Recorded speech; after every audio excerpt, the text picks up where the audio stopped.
안녕하세요. 북수영 카페 여러분. 자, 오늘은 이제 저번 시간에 이어서 권한의 발행과 이중지배 체제에 관련된 내용을 이제 보겠습니다. 자, 최근에 이제 권한 관련된 내용이 이제 주문이 나왔죠. 그래서 이 권한 관련된 내용이 예전에도 한 두세 번 더 나왔거든요. 그래서 금나라 같은 경우에는 시험문에 나오지 않았는데 이 권한은 시험문에 많이 나와요. 그래서 이 부분을 좀 정확히 파악할 필요 있어요. 자, 그러면 권한을 받은가 이중지배체제 첫 번째 살펴보겠습니다. 자, 권한의 건국과 연운 16주 연유와 관련된 내용인데요. 이 사료는 이제 왕칭의 동도사략이라는 책에서 나와 있어요. 그래서 요곡 상편에 있는 내용인데요. 요 사료의 전반적인 내용은 이제 그 유목민족의 권한이 8개 영맹체에서 출발해서 강력한 지도자 야율안보기 위해서 통일국가를 발전했고, 구의 후가자였던 야율 덕강 때 중국 북부의 요충지였던 연운 16주를 차지했다. 그래서 이런 과정을 통해 대여 제국이 이제 요나라가 설립됐다. 이런 것들을 서술하고 있는 내용이거든요. 그래서 이 사료의 이제 배경을 보면요. 9세기 때 말 당나라 쇠퇴기부터 해서 10세기 전반 5대 19개 혼란기 때까지 혼란기였죠. 그래서 당나라의 중앙 권력이 붕괴되면서 북방의 여러 유목민족들이 독자적인 세력을 키울 수 있는 기회가 생겼고요. 특히 중국 본토에서 여러 그 5대 같은 단명 왕조들이 이제 등장하고, 그러면서 이제 극심한 혼란이 지속되잖아요. 그래서 권한은 이러한 이제 중국의 분열과 약화를 틈타서 내부 부족을 통합하고 나가서 이제 5대 왕조의 내전에 개입을 했다. 그래서 이제 예전에도 시험 문제 나왔지만 그때 이제 후진 성격당이 이제 그 나라를 세울 때 그 옆에서 도와줌으로써 연운 16주를 얻게 되죠. 예. 자, 그러면 사료 내용을 이제 좀 보겠습니다. 사료의 이제 첫 부분 내용은 이제 뭐냐면 그 건안이 동호의 한 갈래다. 이렇게 이제 얘기를 하고 있고요. 그리고 이 건안의 신화에 대해서 이제 설명을 하고 있어요. 그래서 백마탄 남자와 회색 소를 끄는 여인의 결합으로 8명이 이제 뭐냐면 그 아들 낳는데, 그게 이제 각각 팔부족 연합 명맹체의 시조다. 그래서 이제 이런 내용이 있고요. 그 다음에 초기에는 각 부족의 우두머리 중에 한 명을 왕으로 추대하는 형태로 이제 운영됐다. 이렇게 이제 보시면 되겠습니다. 자, 그 다음에 이제 또 나온 게 야울연보기와 관련된 내용이 그 다음 에 나오죠. 그래서 당나라 이제 말기 때 그 야울연보기가 왕으로 추대된 후에 8개 부족이 강제로 통합해서 통일국가를 이뤘다. 이렇게 이제 있고요. 자, 그는 스스로 황제라고 이제 칭하고, 그 다음에 여기 보시면 알겠지만 연호 같은 걸 제정했죠. 그래서 중국식 어떤 국가체제의 어떤 면모를 갖추기 시작했다. 이렇게 있고요. 그 다음에 야율안보기 뒤를 이은 이제 누가는 야율덕강이 나오죠. 그 야율덕강. 그래서 이 야율덕강이 이제 거란의 태종이라고 불렸던 사람인데, 유해 태종이라고 불렸던 사람인데, 자, 여기에서 이제 5대 왕 중 하나인 그런 이제 뭐냐면 그 후진을 도와준 대가로 호조의 이제 후진의 고조를 즉위할 때 야율덕강의 이제 후원을 받았잖아요. 이 고조가 이제 석경당이죠. 그래서 이 석경당으로부터 무슨 땅을 얻었냐? 이 연운 16주 땅을 얻었다. 그래서 연운 16주 관련된 내용이 예전에 기춘에 나왔죠. 그래서 연운 16주는 오늘날 북경 부근에 있는 땅이에요. 자, 그래서 그 당시에 이제 연운 16주를 얻고, 그 당시 이제 그 야율덕강은 뭐냐면 영토와 그러니까 막단 영토 한쪽의 인구를 확보한 다음에 상경, 즉 오늘날 영경, 그러니까 상경, 영경 등의 여수를 정하고, 그러니까 상경 있고 영경 있죠, 영경. 예. 그래서 영경이는 오늘날 이제 북경이죠.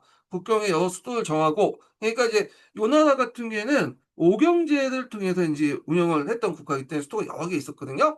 그리고 938년에 그 뭐냐면 국호를 공식적으로 대요라고 했다. 그래서 예전에는 뭐 거란이라고 했다가 이제 대요라고 했는데, 이 거란의 국호는 거란, 대요 이런 식으로 자주 바뀌어. 네, 자주 바뀐다. 이렇게 좀 보시면 되겠습니다. 자, 그래서 요 사료에서 이제 볼 수 있듯이 건한제국의 형성 과정이 이제 볼 수 있고, 연후 16주를 통해서 그 당시 영토의 대폭 확장을 볼 수 있고요. 그리고 이제 요 나라가 하북 지역의 패권을 장악하면서 중국 왕조들과 이전과 비교할 수 없는 강력한 북방의, 그러니까 요 나라가 하북 지방의 패권을 장악하면서 중국 왕조들은 이전에 비교할 수 없는 그 강력한 국방이 라이브를 마주하게 되었다는 거. 그다음에 이제 이런 내용도 좀 기억을 해 주시면 되겠습니다. 자, 그 연운 상십주 이제 연운 16주 상실로 인해서 이제 건국된 이제 이후에 이제 건국된 송나라는 그 당시 이제 그 북방 유목민족들 침입을 막을 수 있는 핵심적인 지휘적 방어선을 이제 잃게 되죠. 연운 16주가 이제 권한을 넘어가면서. 그래서 이런 것들이 송나라가 300년 동안 지속된 그 국방사의 가장 큰 약점으로 작용됐다는 거. 그다음에 이제 연운 16주라는 것이 그 한의중에 나왔지만 송나라 지식인들 어떤 민족 의식을 뭐지 고취시키는 데 큰 역할을 하죠. 우리가 이제 독도하면 이게 단순한 섬이 아니잖아요. 일본과 대립을 통해서 이제 그냥 민족 의식을 고취시키는 그 역할을 하는데 이때도 송나라도 그런 역할을 했다는 거야. 그래서 송나라 때 이게 그 지식인들 입장을 땐 이게 실지거든. 딱 잃어버린 땅이죠. 그래서 연운 16주는 그 당시 이제 실지로서 송나라 지식인들에게 어떤 국가적 치욕의 상징이자 민족의식을 이제 뭐냐면 일깨우는 계기가 됐다. 이렇게 좀 기억을 해 두시면 되겠습니다. 자, 그러면 이제 요 관련된 내용을 밑에 좀 읽어보겠습니다. 자, 권한이 이제 8개 연맥체에서 상태에서 야율왕복에 의해서 통일을 이뤘고, 이어 이제 태종 시기 때, 그 야율 덕강이죠. 시기 때 하북의 연원 16주를 영유하게 되는 모습을 보여주고 있다.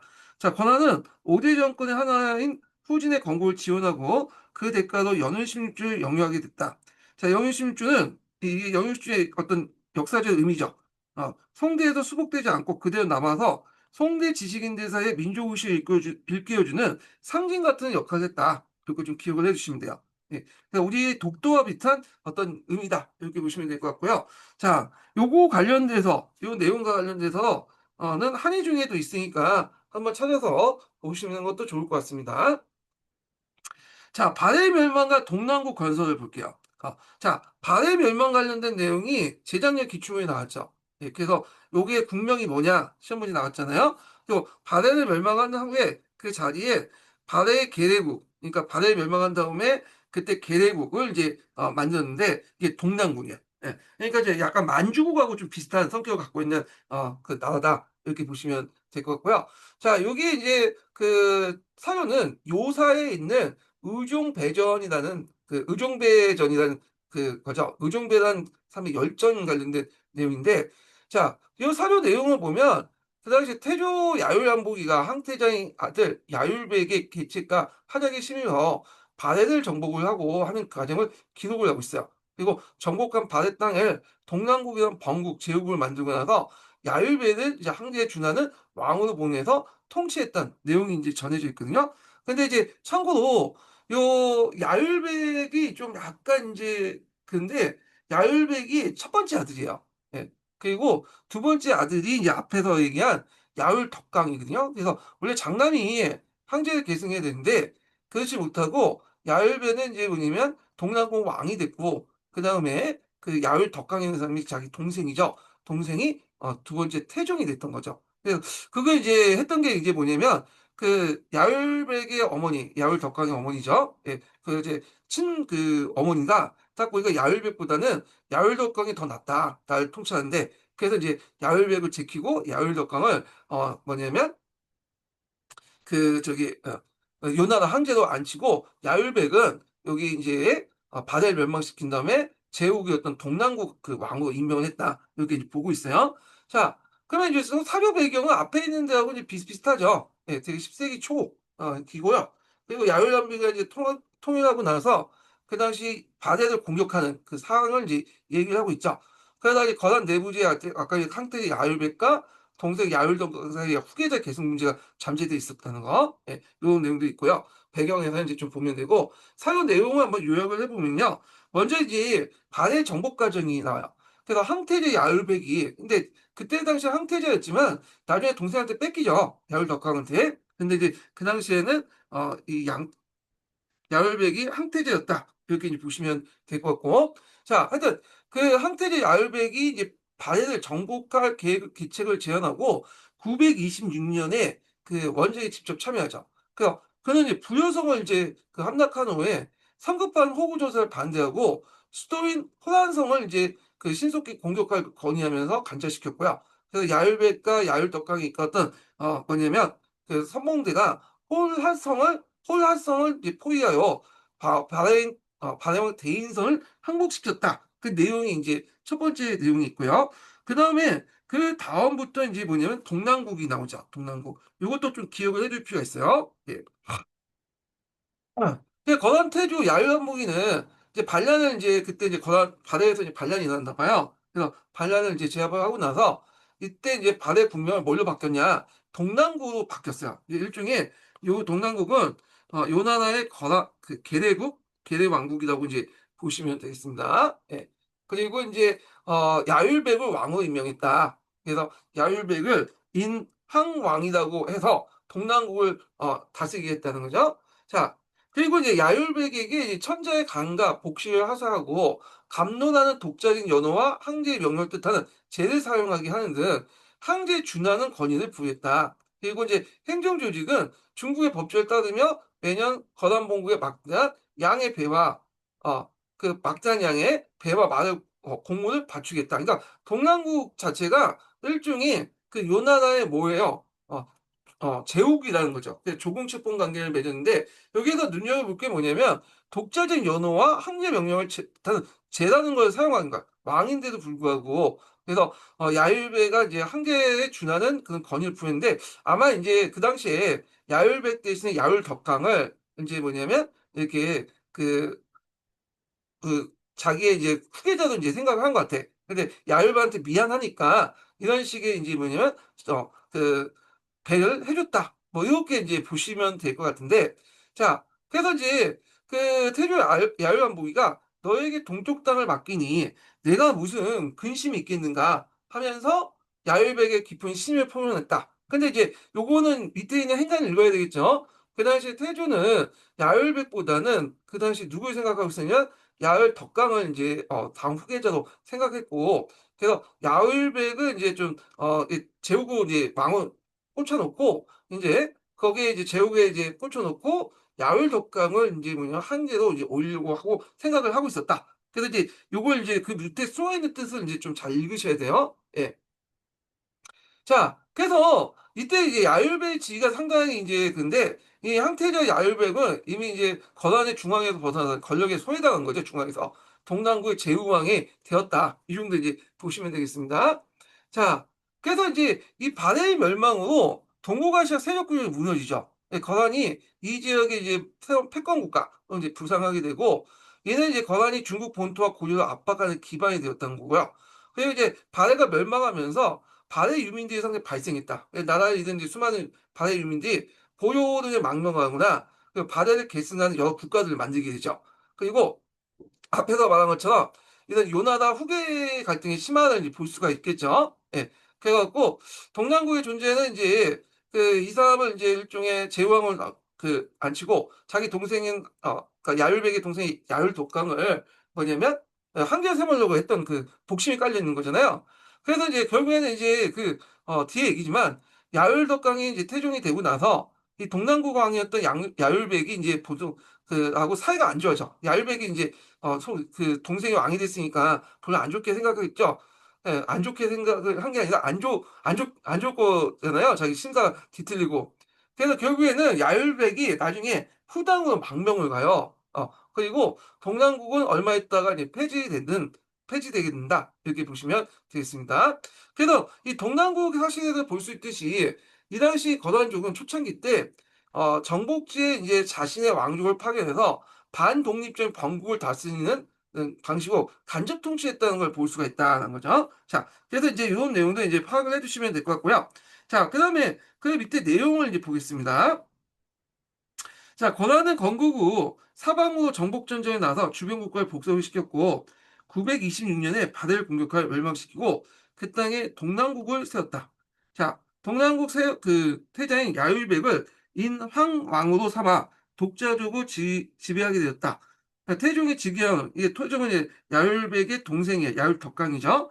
그래서 점차 권한 본국의 압력이 심해지면서 이 야율백 입장은 태종이 얼마나 믿겠어요. 자기 동생인데 동생 밑에서 머리를 숙이고 그래야 되니까 그 자존심 상해가지고 야율백은 오대의 후당을 이제 망명해서 동남국 역시 육국 폐지되고 만다. 이렇게 보시면 되겠습니다. 자, 그 다음에 이제 볼 게 뭐냐면 권한의 이중지배 체제죠. 요것도 예전에 한번 기출문제 나왔죠. 예. 그래서 정보 강조의 특징 중에 하나가 뭐냐면 그 이중 지배체제잖아요. 그래서 이제 유목민하고 이게 농경민을 분리 통치하는 그런 체제고, 이것도 독자적인 문자를 사용하는 그런 것들인데, 이 이중 지배체제 관련된 내용이 예전에 한번 기출에 나왔고요. 또 앞으로 나올 가능성이 많죠. 자, 하여튼 여기가 이제 출처가 뭐냐? 그 밑에 보시면 알겠지만 요사예요. 요사. 요사. 그래서 요사 백간지인데, 자, 요게 이제 내용은 뭐냐면 권한이 건국한 요나라가 유목민인 거란족과 농경민 한족을 효율적으로 통치하기 위해서 독특한 이중지배체제, 남명간, 북명간 제도를 이제 만들었다. 이런 내용이죠. 자, 그래서 이 사료의 배경을 보면 10세기 전반 요나 태종시기 때요. 그래서 이제 연후 16주를 이제 차지하고 나서 그 당시 기존의 유목민뿐만 아니라 그 농경민들, 한족 농경민들 피지배체로 편입시켰잖아요. 그래서 이제 요게 같이 섞여 살면 여기 문제점이 일어나고 동화가 될 수 있으니까, 그 당시 이제 권한에 고유한 소박한 부족제와 그다음에 또 농업 경제를 가지고 있는 한족 사회를 이렇게 이중으로 통치하는 그런 체제를 만들었다. 이렇게 이제 보시면 되겠습니다. 자, 그래서 여기 보면 이제 초기 간제, 그러니까 권한의 이제 초기 간제, 간제 나오는데, 권한의 초기 간제는 상당히 업무가 간단하고 소박했기 때문에 빠른 국가 발전에 도움이 되었다. 이렇게 이제 나와 있고요. 그 다음에 이제 이중 체제 도입 관련된 내용이 태종 시기부터 이제 나오죠. 그래서 중국 땅을 이제 지배를 할 때는 간직을 남변과 북면으로 나눴는데, 정통령 제도로서 거란족을 다스리고 중국인 제도로서 한해를 다스렸다. 그래서 이제 부족제를 통해서 거란제, 어, 극명간이죠. 그다음에 여기 주연제 같은 이제 한족들을 통치했다. 이렇게 이제 보시면 되겠습니다. 자, 그래서 이제 이런 이중 통치제를 도입을 했다. 그러니까 통치 원칙에 대해서 이제 밑에 있는데, 자, 정통적인 제도로서 권한을 다스리고 중국의 제도로서 그냥 한인을 다스린다. 이런 원칙을 내었었죠. 그래서 각 민족의 이제 고유한 풍습에 따라 통치 방식을 달리하겠다. 그렇게 있죠. 그리고 이제 그 밑에 보면 이제 북원과 남원이 있는데, 북원과 남원은 이제 여기는 북원은 북명간이고요. 남원은 남명간이죠. 이렇게 연결되죠.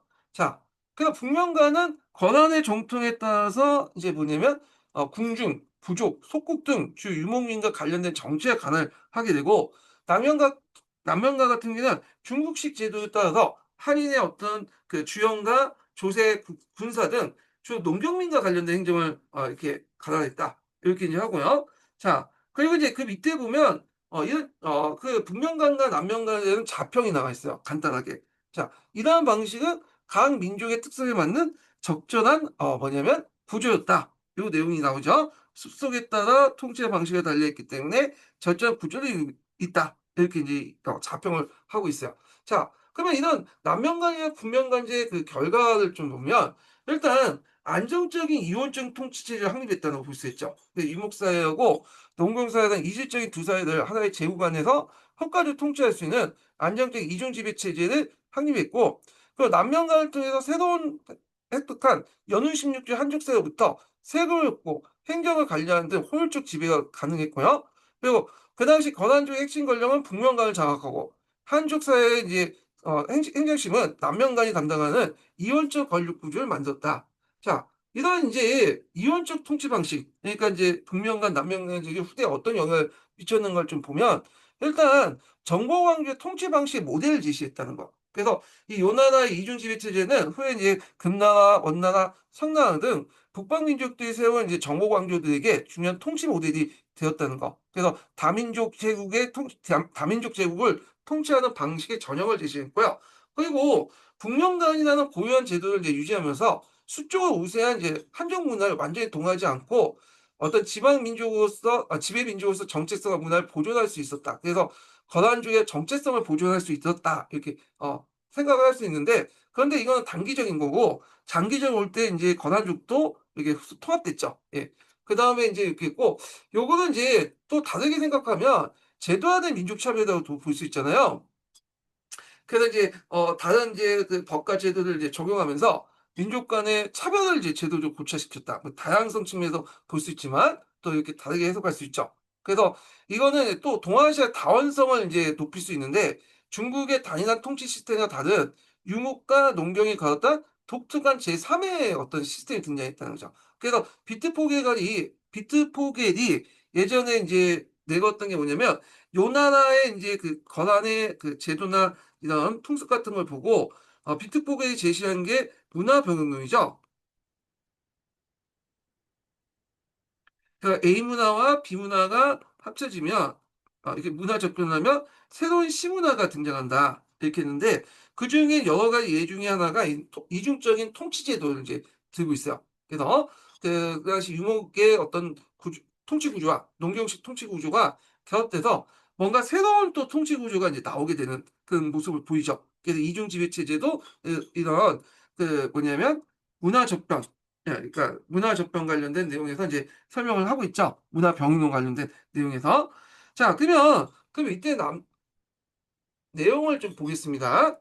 자, 권한의 이중 지배 체제를 보여주고 있는데 권한은 농경민을 지배하기 위해서 권한적 고유의 제도와 별도로 중국식 체제를 채택했다. 이게 남명간이라 불렸고요. 자, 이에 유목민에 적용된 권한 고유의 제도를 북명간이라 했다. 이렇게 이제 보시면 되겠습니다. 그래서 남명간제, 북명간제 쉽지만 기출에 자주 나오는 부분이에요. 두 번 정도 나온 거예요. 네. 자, 전염의 맹을 보겠습니다. 자, 이 전염의 맹도 되게 중요하죠. 요것도 한 두세 번 나왔어. 네. 그래서 최근에도 나왔잖아요, 정현맹이. 자, 정현맹이 이제 나와 있는 그 내용의 이제 출처는 이수가 쓴 속자치통관 장편이라는 그 책이거든요. 그래서 이 사료는 이제 주로 11세기 때 북송과 거란 사이의 어떤 체결된 역사적 강화조약 전현의 맹을 이제 기록을 했죠. 이 사료에. 예. 그래서 그때 이제 송나라 측이 건환 황제에게 보낸 국서에 전문에 기록돼 있어요. 그래서 국서에서 뭐 평화 유지 원칙이나 경제적 지원 조건, 국경 관리 및 군사적 제한 조항, 맹세를 어길 시에 어떤 신벌을 받겠다. 이런 구체적인 내용들이 들어가 있고요. 이 사료가 쓰여질 당시에는 이제 1004년에 그 당시 건한이 대군이 남하에서 송나라 수도 카이퐁 바로 앞에인 전현까지 공격해 들어왔죠. 그러니까 이제 송나라가 국가 종망의 위기에 처했으니까 재산 구중한 사람이 강력한 주장을 황제가 직접 전세에 나가서 이제 군대를 독려하고 송군의 사기를 올려라 해가지고 그걸 듣고 그 당시 진종인가요? 진종이 가갖고 이제 이렇게 독려를 하고 했고 그 이제 그렇게 하니까 전선이 교착 상태에 이제 빠지게 되니까 건한 혁신의 장기적인 부담을 느끼게 되는 거야. 장기전에 대한 부담을. 그래서 양국은 전면전을 피하고 평화를 모색하기 위한 협상을 시작했고요. 그 협상의 결과물이 요 전형해명이다. 이렇게 보시면 되겠습니다. 자, 그래서 이제 요게 이제 사료 내용을 이제 좀 볼게요. 자, 첫 번 부분은 이제 첫 번째 단락은 뭐냐면 요렇게 돼 있죠. 양국이 이제 송나라하고 그 여단이 송나라가 요하 그 당시 그 평화 관계를 유지하겠다. 그래서 양국을 서로 맺은 약속을 성실하게 이제 뭐냐면 준수하면서 평양의 매약을 이제 받들어 지킬 것을 맹세한다. 이렇게 이제 있고요. 그다음에 이제 경제력 지원이 있어. 이때 경제력 지원은 누가 했어? 송나라가 요나라한테 이제 경제력 지원하는 거. 송은 그 당시에 이제 형의 나라고 요는 이제 뭐냐면 아우의 나라죠. 이거 예전에 시험 문제 나왔잖아요. 요번에요. 그래서 형의 나라 송나라가 그다음 토산 물품 구입비와 군사비 명목으로 매년 비단 20필간 은혜 10만 냥을 이 북조는 권한을 얘기해요. 이 권한에게 지급하겠다. 그래서 이제 세패로 지급을 하겠다. 이렇게 이제 보죠. 그래서 여기에서 보시면 알겠지만 일단 명분은 송나라가 얻었죠. 송나라가 형의 나라고 요 나라가 이제 아우의 나라잖아. 근데 신은 누가 얻었죠? 이 권한이 얻었죠. 권한은 형한테 세패를 받았잖아. 용돈을. 그런 내용도 있고 그 다음에 이제 두 번째 단락을 보면 국경 관리하고 관련된 거야. 그래서 현재 국경선을 그대로 인정하겠다. 자, 이건 어떤 말이에요? 그러니까 현재 국경선 인정하겠다는 거는 송나라가 계속 송나라 초기 때 회복하려고 했던 연운 16주 땅을 포기하겠다는 거예요. 포기. 그냥 너 가져라. 이런 의미고. 자, 그리고 국경을 넘는 뭐 도망한 자는 서로 숨겨주지 않는다. 그래서 죄를 짓고 이제 국경을 넘는 사람을 이제 뭐냐 서로 숨기지 않고 상대국에 넘긴다. 뭐 오늘날 말하는 범죄인 인도 조약 같은 것도 있죠. 농사철에는 이제 소란을 일으키지 않는다. 그런 것도 있고요. 그 다음에 군사적 제한 같은 것도 있죠. 그 군사적 제한이 그 밑에 있는데 그 내용 보면 기존의 성벽과 해전은 그대로 유지하되 새로운 성벽과 해전은 건설하거나 운하를 파는 행위를 금지한다. 왜냐면 이게 이제 성벽이나 해전을 이제 건설하거나 운하를 파는 행위는 그 수비를 강화시킨다는 말도 있겠지만 여기를 강화해서 앞으로 이제 진격할 공격할 의사가 있다는 거잖아요. 그래서 이런 것들을 이제 뭐냐면 금지시킨다는 거야. 그래서 이제 마지막으로 이제 맹세를 하죠. 맹세라는 건 이제 천지신명 하늘에 이제 그 상제하나 그 하늘한테 이제 맹세를 하면서 이제 어떤 것을 이제 자기 의지를 이제 서로 간 약속을 이제 굳건히 하는 의식인데 춘추 전국시대부터 나왔던 거죠. 자, 하여튼 천지신명과 종묘사직에 맹세하며 만일 이 약속을 어길 경우에는 그 나라가 종속되지 못하고 하늘의 벌을 받을 것이다. 그래서 이런 이제 강력한 서약을 담아내는 맹세를 했다. 이렇게 보시면 되겠습니다. 자, 일단 이 전연해맹 결과 전쟁이 종식됐다는 거. 그래서 송나라 수도를 위협했던 거란의 대군이 철수하고 양국 간의 이제 어떤 전쟁이 즉시 종식되었고요. 그리고 이제 대등한 외교 관계를 또 볼 수 있는 게 뭐냐면 각각 항제라고 칭했고요. 그래서 송나라가 거란을 북조, 그 다음에 또 자기를 남조 이렇게 이제 있고 항제 대 항제로서 서신을 보내는 형식으로 취했기 때문에 양국의 형식상 대등한 국가 관계를 맺고 있었다. 그래서 이 전연의 맹 이후에 송나라 유나라는 이제 싸우지 않고 거의 120년간의 큰 전쟁 없이 평화로운 관계가 유지됐었죠. 그리고 이제 우리나라도 영향을 미쳤죠. 왜냐하면 요나라가 이제 송나라를 치기 전에 한 번씩 우리나라를 건너봤잖아요. 후방을 안정시켜서. 그래서 이 정연의 맹 이후에는 맹약 이후에는 요나라가 우리나라를 침략하지 않았다. 물론 이제 우리나라의 거센 저항도 있겠지만 이건 국제관계 틀 속에서 보면 그렇다는 거죠. 그래서 금나라가 등장하기 전까지 이제 120년간 큰 전쟁 없이 평화로운 관계를 유지할 수 있었다는 거. 그리고 여기에서 이제 볼 수 있듯이 이제 요나라를 항제국을 인정했잖아. 그러다 보니까 중국 중에서 정통적 조공책 폭력을 벗어나서 심해 균형을 바탕으로 한 다원적인 국제 질서, 항제가 두 명 있는 이런 것들을 보여주고 있는 거죠. 그리고 이제 송나라는 군사적 열세를 인정하고 막대한 경제적 대가를 지불하는 대신에 전쟁으로 인한 큰 피해를 막고 평화와 안정을 얻는 실용주의 외교 노선을 선택했다는 거. 근데 이거는 좀 약간 있어요. 왜냐면 이게 과연 실용적이냐.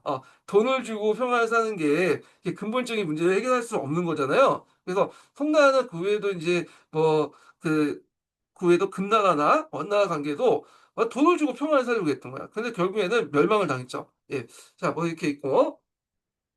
자, 그다음에 이제 이걸 계기로 해서 송나라의 국력의 집중 방향이 송나라의 국력이 다른 데로 전환되는데 근데는 이제 그 매결등에서 송나라는 북방의 강적을 이제 무력으로 제어하기 어렵다고 생각한 거야. 예전에는 송나라가 이제 건국 초기에는 계속 그 어떤 군대를 이끌고 와가지고 요나라 싸우고 했는데 매번 졌잖아. 결국 전형의 매각을 맺게 된 거잖아. 그런데 이걸 이제 현실 인정하고 우리가 힘이 약하다는 거야.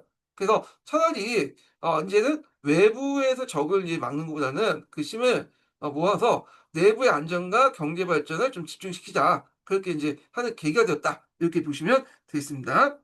자, 그러면 이제 그 내용을 볼게요.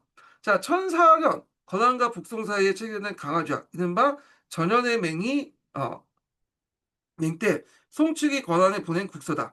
자, 전연의 맹약은 송축이 요기에 대해서 매년 막대한 물자를 지급하는 대신에 요 축은 송에 대한 평화를 보장한다는 내용을 되어 있고 그리고 양국과의 대등한 관계, 그러니까 북조, 남조 이런 구정이라든지 그 다음에 뭐 항제, 소 항제를 칠했죠. 자, 그래서 이제 요것을 계기로 장기화 평화 관계 거의 120년간의 큰 전쟁이 없이 이제 뭐냐면 평화를 유지할 수 있었다. 이렇게 보시면 돼요. 자, 서화가 동시에 있을 때 저쪽 감수성 저쪽 옆에 탕고투족이 있었죠. 그래서 요번에 탕고투족 관련된 내용이 시험 문제 나왔잖아요. 자, 요게 이제 첫 번째 탕고투족 관련된 사전은 어디에 있냐면 금사에 있어. 금사 서화전에 있어요. 그래서 이제 있는데 금사 서화전에 이제 내용을 준 내용 뭐냐면 탐구투족이 세운 서화의 기원과 발전 과정을 쭉 서술하고 있어요. 그러니까 당나라 말기 때 절도사 시작해서 이원호 때 강력한 독립왕조를 성장해서 있다. 그리고 이제 역사와 성장의 역사가 있고 그다음에 농경과 목축이 모두 가능한 지리적 이점을 활용해서 부강해 줄 수 있는 경제 기반을 기술하고 있다. 뭐 이런 내용들이 이제 주 내용이거든요.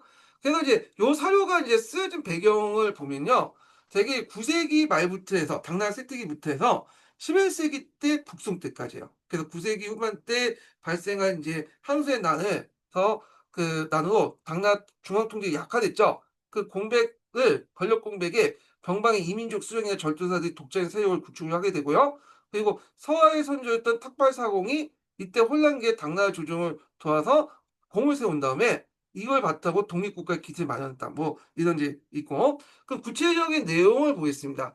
자, 첫 번째 단락에는 뭐가 나와 있냐면 그 서하를 건국한 탕고트족의 어떤 역사, 초창기 역사가 나오죠. 그래서 항소의 난 때, 그러니까 당나라 말기 때 수령이었던 탁발사공이 이 항소의 난을 이제 진압을 하고 나서 그 공을 세웠어요. 그래서 당나라 항시로부터 이시성을 이제 받았고요. 그리고 이제 절도사 직책도 함께 받았다. 이렇게 이제 내용이 있죠. 요 밑에. 자, 그리고 이제 그의 후손이었던 이계천 때 그 이 나라의 기틀을 다시 세우고, 그리고 이원호 때 이 사람은 이제 이름을 좀 외워주셔야죠. 이 이원호 때 정식으로 국호를 이제 하라고 하죠. 하. 요번에 시험 문제 나온 게 국호쓰라는 거잖아요. 근데 이때 이제 이원호가 이제 국호를 한 건 하지만 이제 거기에다 대자를 붙였어. 그래서 대하라고 하는데, 대하는 의미가 없는 게, 대자는 의미가 없는 게 그냥 미칭이에요. 모든 나라에서 그냥 앞에 갖다 붙여. 대명제국, 대청제국 이렇게 해서 대자를 갖다 붙이기 때문에 실제 국명은 요 외자, 하자라고 보시면 돼요. 하라는 걸 보시면 알겠지만 중국의 정통적인 왕조 같은 경우에는 복수로 두자로 이제 국호를 정한 게 아니라 단자 국호죠. 그러니까 외자 국호가 있잖아. 한자 딱 이렇게 쓰는. 그래서 딱 국호를 하나를 쓰는데 중국식 왕조를 지향했다는 걸 볼 수가 있죠. 중국식 왕조를. 그래서 요번에 이제 국호 쓰라고 나올 때 어떤 사람은 이제 하다, 대하다, 뭐 서하다. 그 논쟁이 있었어. 근데 서하라는 국호는 이거는 이제 얘네들이 부른 거 아니야. 이원호가 이제 불렸던 그 당시 국호는 아니고 자기 자신을 불렀던 게 아니고 중국 애들이 갖다 붙인 거야. 중국 애들 입장일 때는 대하라고 하기는 좀 그렇죠. 어제 모랑캐 국가가 이제 대자를 갖다 붙여. 그러니까 자기 입장일 때 서쪽에 있는 하나에서 서하라고 붙인 거야. 이건 중국 애들이 붙인 거고, 문제는 이제 요 탕고트족은 그 나라가 망할 때 이제 몽골족에서 지도가 다 없어졌잖아요. 그러니까 아예 나라 자체가 이제 깔끔히 없어졌죠. 예.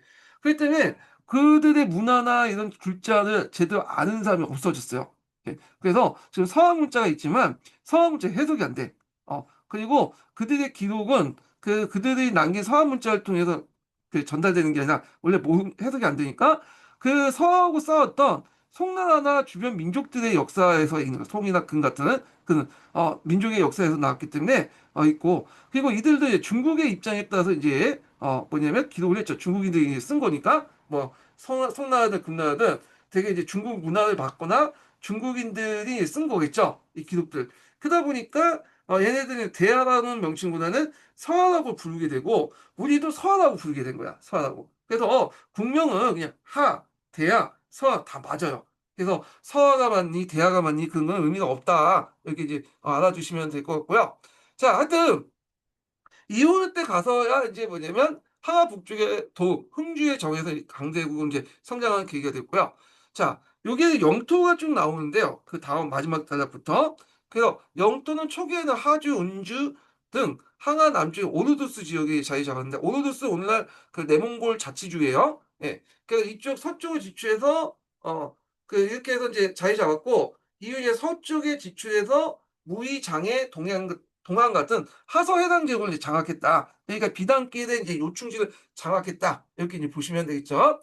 그 다음에 경제 기반이 쭉 나오죠. 예. 그래서 이제 서해 땅은 이제 곡물 경작에 적합한 농경지와 가축을 이제 기르기 좋은 목축지가 공존한 복합 경제 지역이다. 왜냐하면 오로도스 지역이나 하서 해당 지역이 이런 목축과 농경이 다 뭐냐면 같이 할 수 있는 지역이야. 이 땅이요.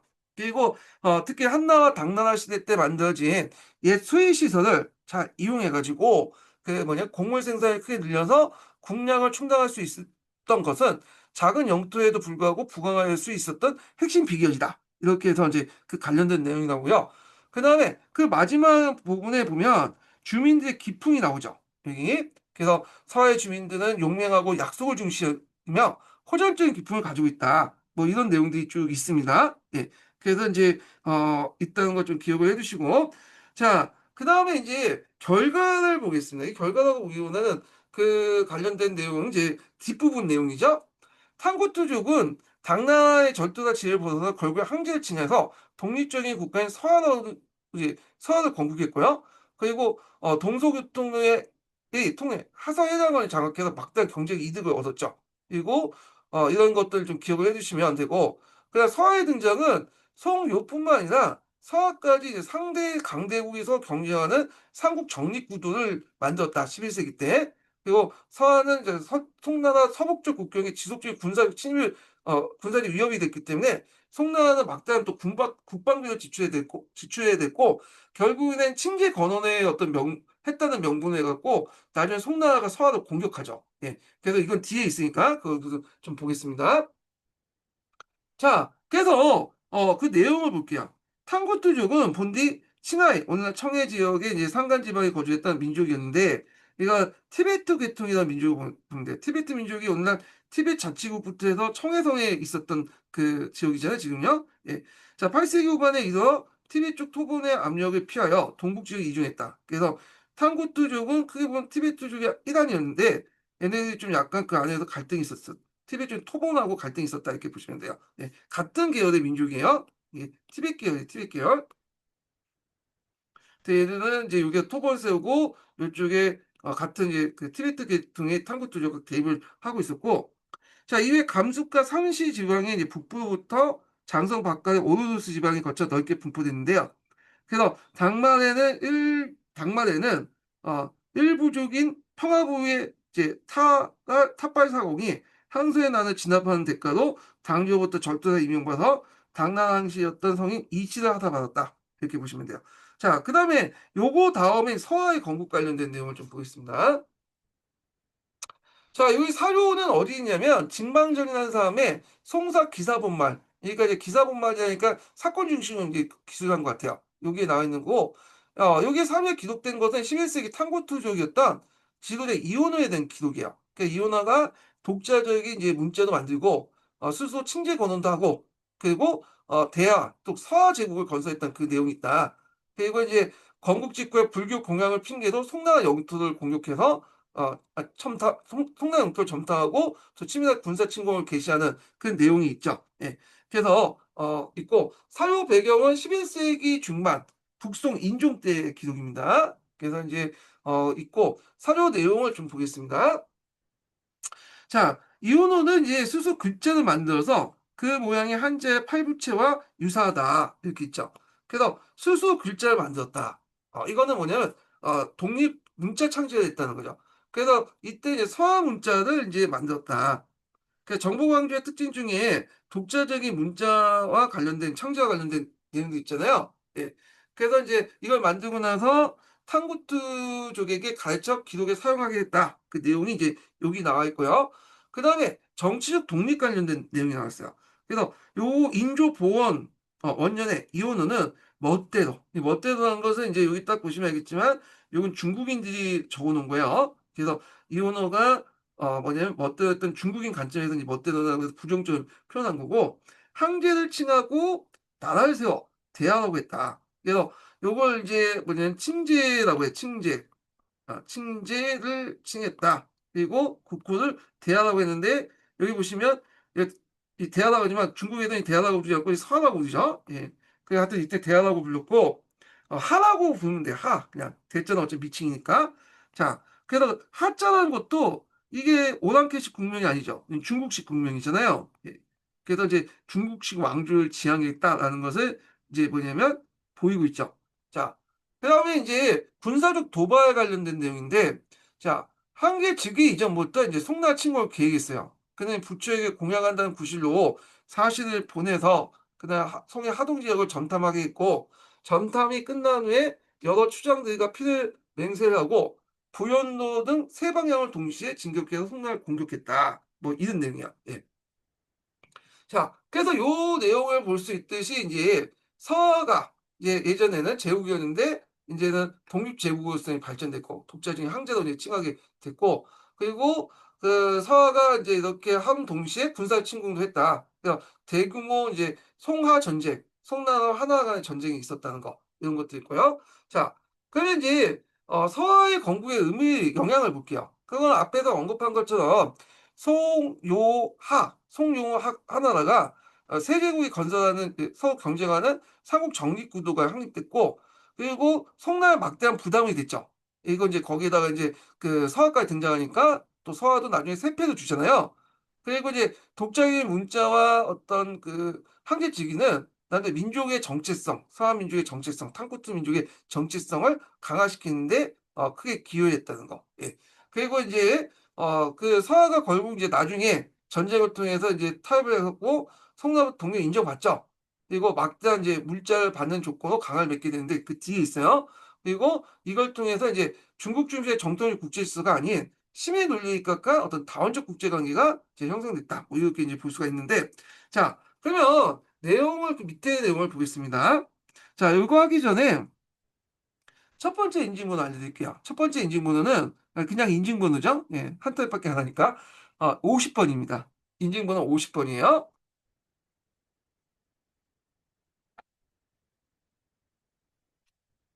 자, 서한은 이 티베트 탄고투족이 건설한 나라였고 1038년 이온호에서 건국된 이래 송의 서쪽 변경을 침범하여 송축에 심대한 피해를 입혔다. 서한은 한자를 모방한 독자적인 문자를 만들어 사용했다. 그 내용이 있고요.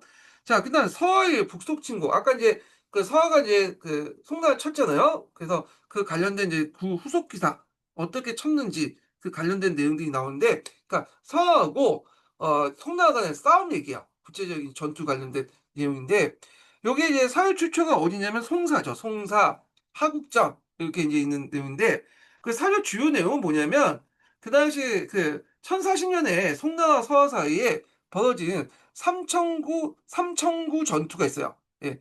그래서 요게 삼청구라고 하니까 아마 이제 강가에서 이제 싸운 것 같은데, 자, 거기에 대한 이제 기록 내용이야.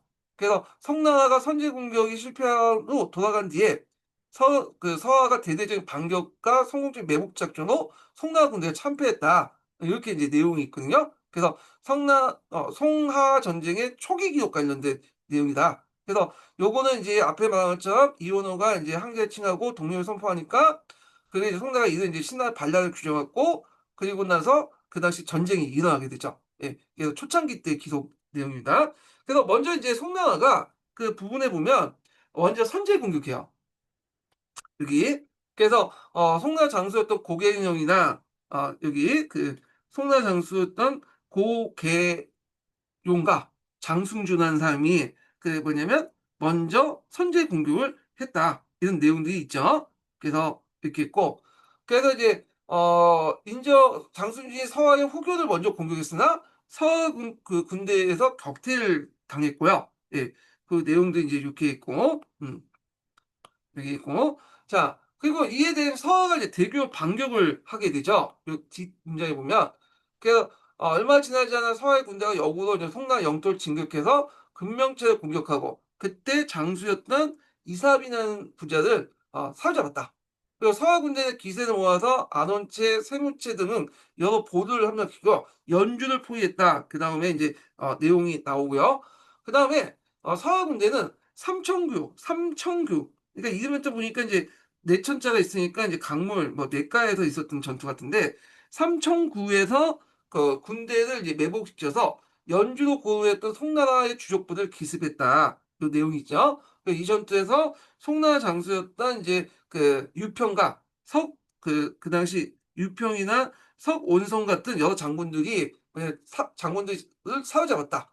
그리고 이제 별도 이제 송나라 진용군 소속 군대가 5천 명이 공격했지만 서하 군들이 패배했다. 서하고 송나라는 국력 차이가 어마어마한 차이가 있죠. 성이 이제 그 절대 우위잖아요. 그리고 군대도 더 많아요.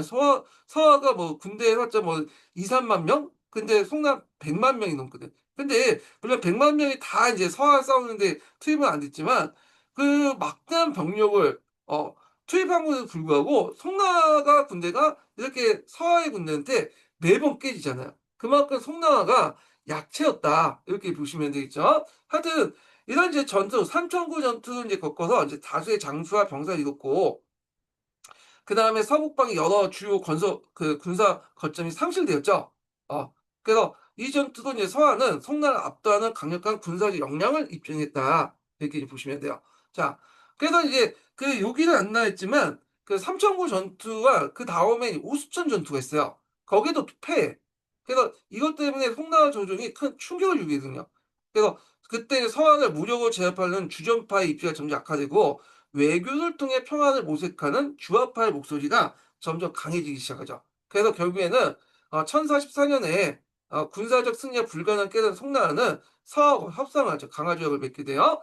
그래서 이제 1044년 송나라가 서하에 막대한 물자를 제공하는 대신에 서하가 이제 칭제를 버리고 이제 신하를 칭하게 되죠. 그래서 이제 이렇게 있는데 그래서 강화조약을 맺게 된다. 그게 이제 그 다음에 강화조약 내용 여기 있죠. 서하 맹약을 체결한 내용인데 이걸 뭐라고 하냐면 경력의 하약이라고 하죠.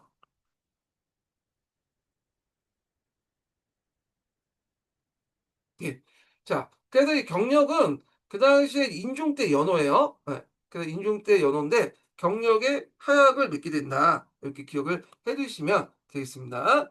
자, 하여튼 이렇게 이제 송나라 대군을 상대로 이제 큰 승리를 했잖아요. 그래서 이 신생제국 서하의 어떤 위상을 뭐냐 높게 올렸고 크게 높였고 그다음에 송나라가 무시할 수 없는 서하가 상당히 독립적인 강대 강대국임을 입증을 했죠. 자, 그 다음에 이제 그 밑에 내용을 좀 보겠습니다.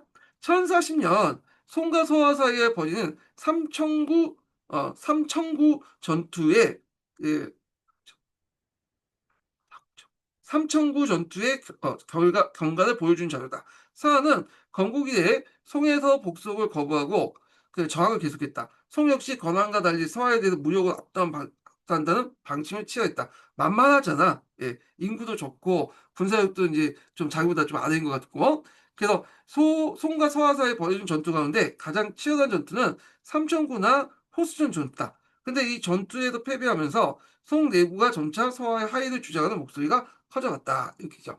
자, 그 다음에 다음 이제 그 사료는 송사 하국적에 적혀 있는 경력의 하약이죠. 경력의 하약. 경력의 하약인데 그거 대충 보면 이제 서하의 군주 이원호가 형식적으로 송의 신하를 칭하고 황제라고 하지 않고 칭하고 물론 이제 이것도 그 대내적인 것만 그렇지 대내적으로 계속 이제 황제 칭하죠. 그렇지만 대내적으로 송나라의 신하를 칭한다. 이렇게 이제 보시면 돼요. 예.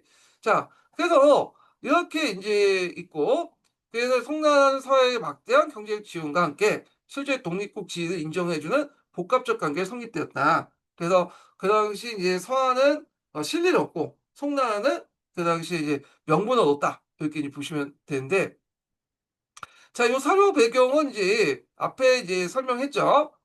그래서 이제 삼천군 전투 이후에 호수천 전투에 계속 송나라가 이제 패하니까 이 군사적 승리 불가능하게 된 송나라가 또 오랫동안 계속 전쟁을 하다 보니까 아무리 이겨도 그 체격이 좀 작잖아요. 서한은. 그러니까 이게 또 계속 전쟁을 하다 보면 이제 주요 이제 그 얘네들 먹고 사는 게 실크를 통해서 이제 중개목을 통해 먹고 사는데 전쟁을 계속 하다 보면 그런 이제 그 중개목을 할 수가 없잖아. 그래서 결국에는 둘의 이해관계가 딱 맞아떨어지면서 평화협상을 이제 맺었다. 이렇게 이제 보시면 되겠습니다. 그러면 여기에서 이제 내용을 이제 볼게요. 자, 여기에서 이제 서해 의무와 송해 의무가 이제 나와 있는데 서해 의무는 서해 군주 이윤호가 송나라 황제에게 신하를 칭하고 친신이죠. 예, 여기 있죠. 여기에 있고 그 다음에 조공을 바치고 약속을 했고요. 자, 그 다음에 송해 유무는 그 대가로 송나라는 매년 서하에 막대한 물자, 뭐 비단, 은, 차 이런 것들을 이제 지급하겠다. 그리고 이제 그 밑에 보면 구체적인 이제 뭐 조항들이 나오는데 송은 서하가 스스로 관료 조직을 두는 걸 허락한다. 이거는 이제 어떤 의미가 있어요? 예, 요거는 너희들 이제 자치권 인정해주겠다. 독립국이 인정하겠다. 이런 거죠.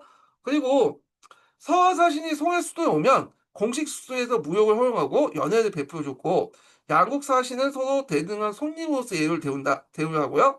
국경지대 공식적인 무역 시장인 각장을 설치했다. 이런 내용이 있어요. 그래서 요 내용인데 각장 또는 이제 호시라고도 하죠. 호시 또는 그때그때 맛이 있는데 대개 이제 이런 각장들은 서뿐만 아니라 후에 뭐 요나라나 금나라나 뭐 원나라나 뭐 하여튼 몽골족 할때 다 이렇게 이제 각장을 만들죠. 그래서 거기에서 문물 교류하고 필요한 것들, 유목민족들이 필요했던 것들을 이제 교환해 주고 그렇게 하거든요. 그렇게 하지 않으면 계속 쳐들어오니까 그래요. 예. 그래서 이렇게 각장을 설치했다. 이렇게 이제 보시면 되겠습니다. 자, 그래서 이제 이 조약이 좀 약간 이제 한계를 좀 보면 송나라사시는 서해 수도까지는 가지 못했다는 거죠. 예. 그래서 좀 외교 관계에 제한이 있었고 흥주, 연주까지는 가지 못하고 그 국경선 부근에서만 이 조약을 체결했고, 자, 이원호가 겉으로는 이제 송나라에 대해 신하를 칭했을 뿐이지 자기야 나라 안에서 여전히 황제의 칭호를 사용했다. 그래서 이제 우리 고려하고 비슷하다 보시면 돼. 내재 외양 체제. 그러니까 내재 외양이라는 게 꼭 고려만 있었던 게 아니라 이렇게 그 서화도 그렇게 했어 그 당시에. 자, 그래서 이제 이렇게 있고 그러면 이 조약의 결과를 이제 좀 보겠습니다. 그래서 이 조약의 결과 이제 수년간 이어진 송나라와 하나라 간의 전쟁이 이제 공식적으로 종식됐고 서북 변경의 평화가 찾아왔다는 거. 그리고 형식적으로 송이 삼국, 서하가 번국, 신하의 분신 관계가 성립됐고요. 자, 이 부분이 예전에 한번 시험이 나왔죠. 예. 국경무역이 이제 공식화되면서 양국 간의 이제 경제 교류가 재개되었다라는 거죠. 자, 그리고 이제 이게 뭐 평가에 따라서 다르겠지만 이걸 계기로 해가지고 앞에 이제 전현의 맹이 있잖아요. 또 그 당시 이제 그 또 경력의 하락이 있죠. 다 공통적으로 뭐야? 돈으로 평화를 사는 이걸 이제 구족이라고 볼 수도 있고 뭐 실용주의 외교 정책이라고 이제 볼 수 있는데 하여튼 이런 것들이 확립됐다는 거. 그것 때문에 세패를 이제 뭐냐면 줬기 때문에 송나라 재정 부담이 더 가속화되죠. 용나라에 이어서 요나라에서 서도 막대한 이제 서에게 이제 그 막대한 물자를 갖다 바쳐야 되잖아요. 예. 그것이 나중에 왕안서 개혁의 어떤 뭐냐면 배경이 되고 그래서 이제 송나라 입장을 크게 볼 때는 서의 항복이라는 명분을 얻었지만 그래서 항제국에 체면을 지켰지만 서는 막대한 또 경제적 실리를 또 얻었죠. 예. 그래서 이제 이런 내용들 같이 기억을 해두시면 되겠습니다. 자, 그 밑에 내용을 볼게요. 자, 송은 1044년 서와 맹약을 체결했다. 자, 서하가 송에 복속하여 친신하는 대신에 송이 매년 막대한 물자를 지급한다는 내용이다. 뭐 이런 것도 있고요. 자, 그 다음에 왕안성의 신법 관련된 내용 보겠습니다. 자, 요거 이제 여러 편의 이제 사료로 구성되어 있는데 되게 중요하죠. 이거. 자, 그래서 이제 구체적인 이제 왕왕성의 신법 배경, 그 다음에 이렇게 각각의 개혁 내용 이런 것들은 이제 제가 기본 강의 시간 때 정리했으니까 이런 사료를 중심으로 좀 보겠습니다. 자, 첫 번째 사료가 뭐냐면 모욕법 실시 배경이 있는 거야. 모욕법. 자, 사료 출처가 어디냐면 마단이 쓴 문헌통고가 있어요. 문헌통고의 직역고에 있는 내용이요. 그 주요 내용을 좀 요약을 해보면 송나라 재정 최고 책임자인 삼사사 한강이 마간석 개혁 이전에 시행했던 차역법에 이제 심각한 폐해를 고발한 상주문이거든요. 차역법은 차역법이 어떻게 농민의 삶을 파괴하고 자살이나 인류를 저버리는 행위까지 유발했는지 구체적 사례를 통해서 설명을 하고 있어요. 그래서 이제 모욕법 이전에 이 차역법 관련된 내용들이 이제 있고 그것 때문에 이제 모욕법을 실시했다. 뭐 이렇게 이제 보시면 돼요. 그래서 요게 이제 관련된 그 사료 배경은 11세기 중반 북송 인종 때죠. 왕안석 개혁이 이제 했던 그 시기죠. 예. 그래서 이제 이렇게 있는데 그러면 여기에서 문제가 됐던 차역법이라는 게 뭐냐? 이 차역법이 뭐냐면 자, 이 차역법은 재산 등급에 따라 그 당시에 이제 그 송나라는 호등제를 실시했어요. 그래서 호등은 몇 등급 나누냐면 1등급에서 5등급 이렇게 나눴죠. 얘네를 주호라고 해. 주호라고 하고 그다음에 호등에 들어가 있지 않은 호를 개코라고 해. 1등 호등호 밑에 있는 호를 어, 개코라고 하는데 주로 이 차역법의 대상은 이 뭐냐면 주호죠. 이 주호는 나름대로 이제 소작이나 토지를 갖고 있어요. 얘는 토지가 아예 없고 그래서 토지를 갖고 있거나 그런데 다시 얘기할게요. 1등급부터 해서 5등급 이렇게 혼데 아예 그 개코는 소작인들이야. 소작인. 그러니까 토지가 없는 얘기야. 근데 5 같은 경우에는 소작 겸 자작을 하는 경우고 1등급은 이제 상당히 대지주고 2등급 또한 중소지주 되겠죠. 그래서 요 등급에 따라서 뭘 하냐? 무상으로 여러 가지 이제 역을 수행하는 거야. 역을. 근데 역도 그 이렇게 내용에 따라 어떤 역 같은 경우는 무거운 역이 있죠. 비용이 많이 드는. 근데 역이 있고 어떤 역은 비용이 좀 적게 드는 역이 있을 거 아니에요. 예. 근데 우리가 이제 이렇게 소득에 따라서 이제 역을 이렇게 분배를 하면 당연히 부담이 큰 역은 1등급 부과받고 그다음에 부담이 적은 호는 좀 가난한 5등급 부가 이제 받는 거잖아. 예. 근데 이게 원칙대로 이제 실시됐으면 되는데 이 차액법이 원칙대로 그렇지 못하다는 거죠. 그래 가지고 이 당시에 이제 관리들과 짜고 그다음에 좀 힘이 있는 1등급, 2등급 호는 자기 등급을 낮춰요. 5등급, 4등급하고 그리고 4등급, 5등급과 1등급, 2등급 역을 맡고 그러다 보니까 이 아래 등급의 사람들이 이제 무거운 역을 맡다 보니까 얘네들이 파산이 되는 거야. 그러다 보니까 이제 1등급, 2등급 호 같은 경우에는 그래도 좀 낮은 그 역을 맡다 보니까 또 그만큼 시간과 돈이 남아 돌죠. 예. 그러니까 재산을 확대시키고 자원을 확대시키는데 나머지 호드는 폭삭 망해서 몰락을 했다. 그래서 이제 이 차역법의 문제점을 이제 지적을 하고 있는 거예요. 그래서 이제 그 내용을 보면 344 한강은 농사를 해치는 가장 큰 배달이 바로 차익법이다. 그래서 직역 중에 아전의 부담이 가장 심하여 한 번 맞게 되면 대부분 가정이 파산된다.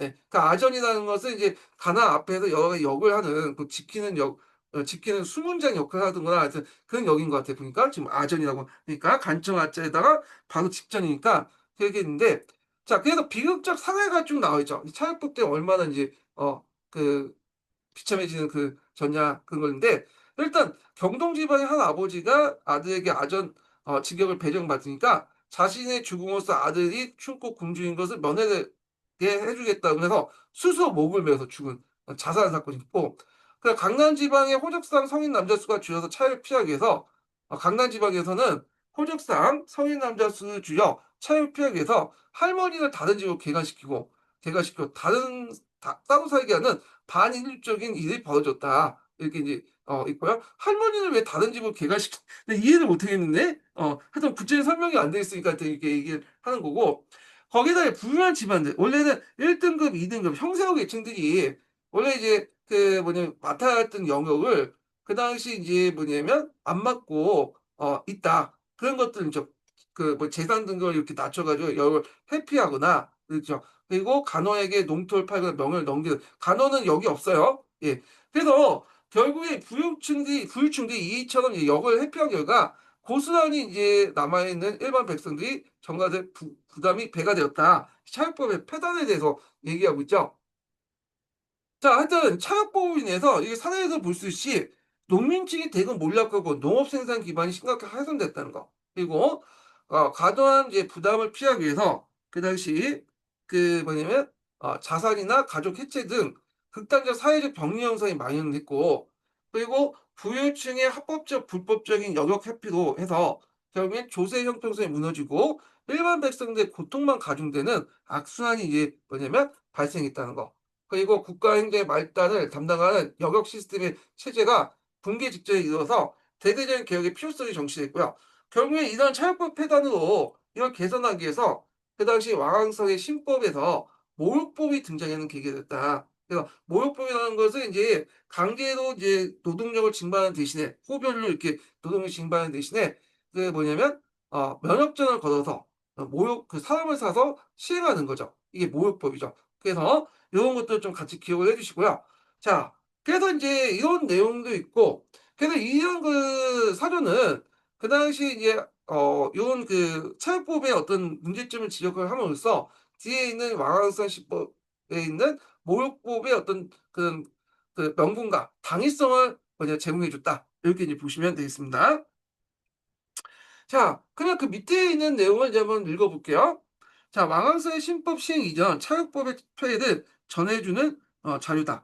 차육법이란 농민의 그 재산을 정도에 따라 각종 정부 업무를 동원하는 제도다. 직역을 동원하는 제도였고, 그런 업무 중에 아전의 폐 부담이 심하여 농민의 신대한 문제를 야기시켰고, 그래서 이제 왕왕서의 모육법을 도입하기 이전에 많은 인사들이 그 개혁을 주장했다. 이렇게 보시면 돼요. 자, 근데 이제 여기가 아전이라는 게 제가 지금 이게 뭐 뜻을 잘 모르겠거든요. 아전의 차역이라고 이제 있는데 요걸 구체적으로 설명을 안 해놓고 있어. 그래서 아전하니까 뭐 건전자에다 간청 아자를 쓴 거니까 막 간청의 앞에서 그 뭐 지키는 그 역인가?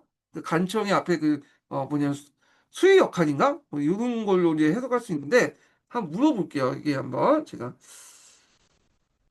재민이한테 물어보겠습니다. 네, 볼게요. 재민이한테 물어볼 때는 좀 구체적으로 이렇게 한번 물어봐야 돼.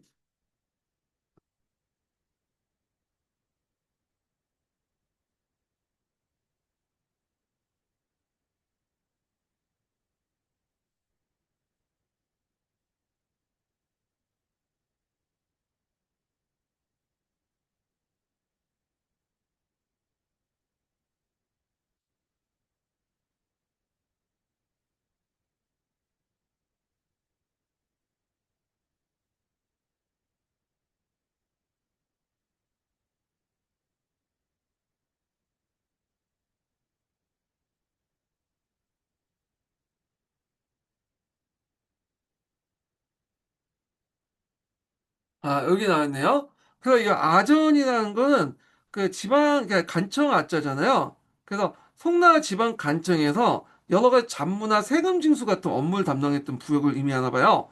지금이야 이제 이걸 공무원이 하지만 그다음에 중국 같은 경우에 세금 징수라든지 운반이나 이런 것들은 역의 일종으로 이제 진행을 했거든요. 그래서 원래 이 역할은 주로 돈 많은 지주나 부유한 농민층이 강제로 부과되는 경우가 많았다. 그런 거죠.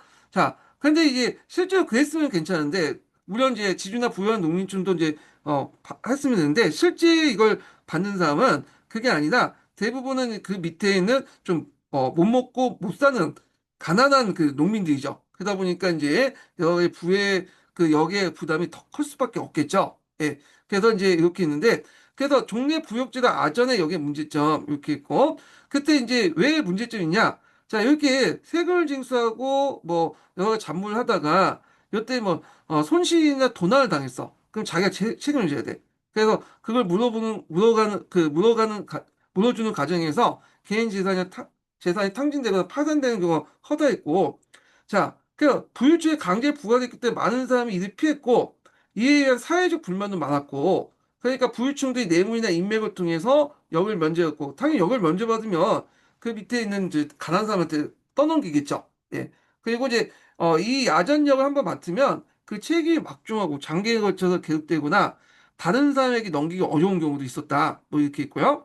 그래서 이렇게 이제 이 부분을 개선하기 위해 차역법을 이제 개혁하기 위해서 모욕법을 했죠. 그래서 기존의 강제적 부역 같은 거, 아전 같은 역들을 대신해서 국가가 돈을 주고 사람을 고용하는 그런 모욕법을 시식했고 그리고 이제 돈을 주고 사람을 고용하면 돈이 있어야 될 거 아니야. 그래서 모든 백성들에게 재산에 따른 면역증을 돈을 지급했다, 징수했다. 그러니까 이 돈으로 국가가 부역을 담당하는 사람들을 고용하는 비용을 충당했다. 이렇게 보시면 되겠습니다. 자, 그래서 그 아전 차역법 시행 때 이제 아전에 관련된 내용을 이제 했고 거기에 이제 얘가 친절하게 차역법 시행 이후에 아전의 의미 변화도 있네요. 그래서 차역법이 이제 시행되면서 기존의 강제부역의 아전이 여기 사라지거나 크게 축소되었다. 이렇게 있는데 차역법이라는 것보다는 지금 이게 제가 차역법을 이제 얘기인데 모욕법이죠. 예, 모욕법. 제가 말을 잘못했어요. 이게 읽다 보니까 차역법이라고 이제 이거 얘가 잘못 적어놨네 이거는. 그래서 그 왕한세 차역법 개혁을 하는 과정에서 모욕법이 실시됐잖아요. 예. 그래서 차역법을 개선하기 위해서 모욕법을 실시한 거죠. 이게 차역법 시행이 아니라 잘못된 거고. 그래서 그 밑에 있는 거는 모욕법의 핵심 내용이야. 예. 모욕법 도입 되고 있고 그다음에 모욕법 시행 이후에 아전의 의미 변하죠. 예. 그래서 얘가 이제 잘못 그 해갖고 쓴 것 같아. 그래서 모욕법이 시행되면서 기존의 강제부의 아전이 여기 사라지면 크게 축소됐고 그래서 아전 같은 업무는 이 모욕법 하에서는 국가가 면역점을 받고 고용한 사람들을 전문적으로 수행하게 됐다. 이렇게 이제 기억을 해주시면 돼요. 그래서 이제 이해가 되시겠죠? 아전의 역이 어떤 거다. 그래서 차용법 시기 때 아전의 역과 모욕법 후에 이제 아전의 역이 사라지면서 그 모욕코드에서 전문적인 이제 그 역을 수행하는 사람들이 등장했다. 이렇게 보시면 되고요. 여기에서 이제 오타가 좀 있는 게 그 밑에 개선하게 차역법 시행한 게 아니라 모욕법 시행이고 모욕법 시행 이후에 이제 아전의 의미 변하죠. 이게 차역법을 다 모욕법을 고쳐서 보시면 문맥이 맞을 거야. 이렇게. 네. 그래서 이제 보시면 되겠습니다. 자, 그 다음에 이제 볼 게 뭐냐면 왕왕성의 이제사상. 이제라는 것은 이제 그 재물을 이제 뭐냐면 이용하는 그런 것들이죠. 좀 실용적인 사상이다. 그래서 재정과 관련된 것을 이제 이지 사상이다. 재정 관련된 사상을 이지 사상이라고 한다라고 좀 기억을 해 두시면 되고요. 자, 요거는 이제 사료 내용 출처가 어디냐면 여기 이제 보시면 좀 왕한선이 쓴 임천생 문집이라는 책이 있어요. 임천생 문집. 아이고 잠깐만요. 자, 임천생 문집이라는 책이 있다. 이렇게 있죠. 그래서 인천생 문집에 있는 내용인데 거기에 이제 상인종 항제 재원 사서 그러니까 인종에게 올리는 상소 내용이에요. 상소 내용. 그래서 이 상주문 내용인데 요게 이제 이른바 만원서의 일부 내용이라고 보시면 돼요. 만원서 있죠? 거기 신동기에 한의중이죠. 한의중에 만원서가 있잖아요. 예. 그래서 이 만원서를 통해서 인종에게 만원서 올리고 거기에 이제 여러 이제 뭐냐 개혁을 이제 얘기를 하고 있죠. 그래서 그 주요 내용을 보면 당시 이제 팽배했던 관료가 많아서 그 당시 이제 관료가 너무 많아 재정이 어렵다라는 주장을 이제 그 반박하면서 재정 위기의 근본 원인은 잘못된 재정 운영 방식이 있다. 그러니까 국가가 적극적으로 경제에 개입해서 생산력을 증진시켜야 한다는 새로운 재정사다. 이제는 아까 재정이라고 했죠. 그래서 이제 이걸 선언적으로 제시했다. 이렇게 보시면 되겠습니다. 자, 이 왕한서의 개혁에 이제 바탕이 됐던 그 경전은 주례죠, 주례. 그래서 이 주례는 유학자, 그 유교 정치가들이 항상 이제 개혁을 할 때 이 주례라는 걸 내세우거든요.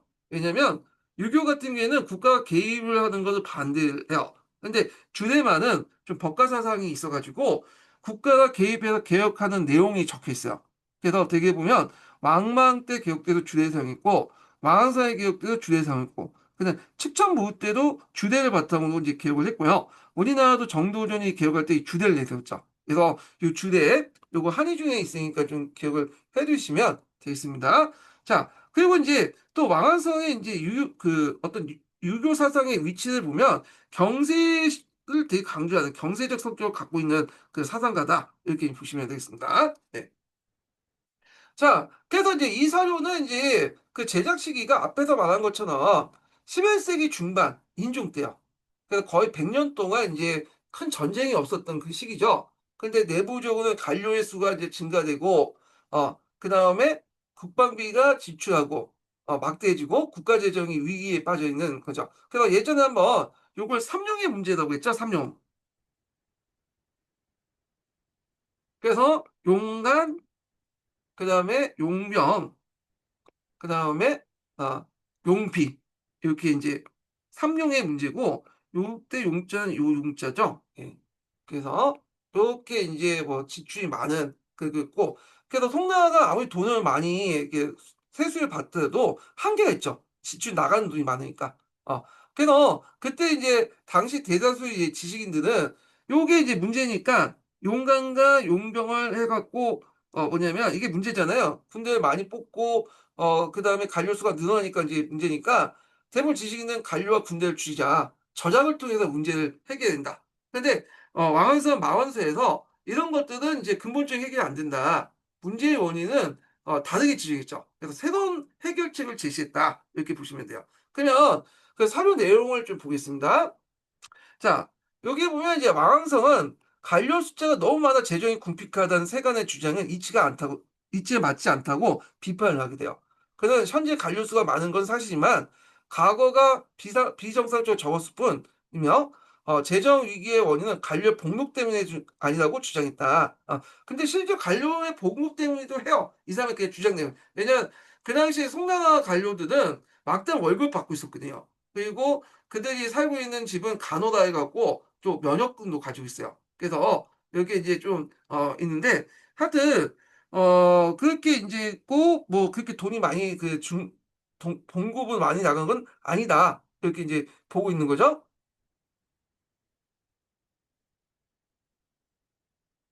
잠깐만요. 자, 그래서 그 당시에 이제 문제의 핵심이 뭐냐, 근본적 원인이 뭐냐, 진짜 원인은 재정 운영이 올바른 방식으로 이루어지지 않고 정부와 시장의 변화에 적응하지 못했기 때문이다. 이렇게죠. 그래서 요 밑에 내용이 있죠. 시는 경제에 대해 일찍 배우지 않았으나 상가 이전 시대 재정 운영 원칙을 알고 있습니다. 물론 천하의 생산력에 의거하여 천하의 재물을 생산하고 천하의 재물을 칭하여 천하의 비용을 댔습니다. 자고 치세에는 일찍이 부족함이 천하의 걱정거리가 되지 않은데 문제는 재정 운영 제대로 못하기 때문에 이렇게 파탄이 난 거다. 그래서 이제 이렇게 있고 그 다음에 이제 재정 운영의 어떤 원칙을 이제 제시하죠. 그 앞에 나온 천하의 생산량에 의거해서 천하의 재물을 생산하고 그 재물을 취하여 천하의 비용을 쓴다. 원칙을 제시하면서 올바르게 운영하면 재정을 불용하지 않는다. 그래서 이제 있고 그 다음에 이제 마지막으로 이제 뭘 제시하냐 하면 해결책을 제시해요. 해결책. 현재 나라는 평화롭고 백성들 열심히 일하여 재물을 생산하고 있음에도 정부와 민간이 모두 가난한 것은 정부의 재정 운영 실패 탓이다. 따라서 정부가 재정 운영 올바르게 하고 시장 변화 잘 적응하면 재정 문제는 해결될 것이며 심지어 관료의 복력을 올려주는 것조차도 부담이 되지 않는다. 뭐 이렇게 이제 얘기를 하고 있는 거예요. 예. 자, 근데 구체적으로 이제 재정을 어떻게 이제 운영하고 그 다음에 이게 시세에 어떻게 적응하는지는 구체 내용이 안 적혀 있어요. 그래서 제가 그냥 요것만 내용만 가지고 좀 얘기를 하고 있고요.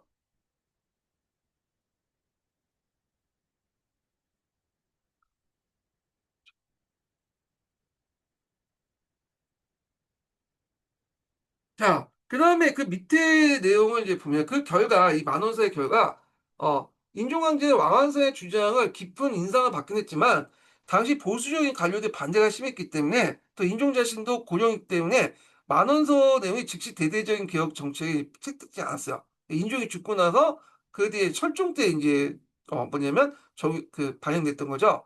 자, 하여튼, 이 만원서 내용을 통해서, 그 왕안성은 이제 송나라 개혁을 이끈 핵심 인물로서 자신의 어떤 존재감을 조정에 확실히 각인시켰다. 이렇게 보시면 되겠습니다. 그래서 거기에 이제 왕왕선 신법의 또 사상적 기반이 있죠. 만원서 안에. 그래서 국가가 적극적으로 재정 운영에 개입해서 부를 창출해야 된다.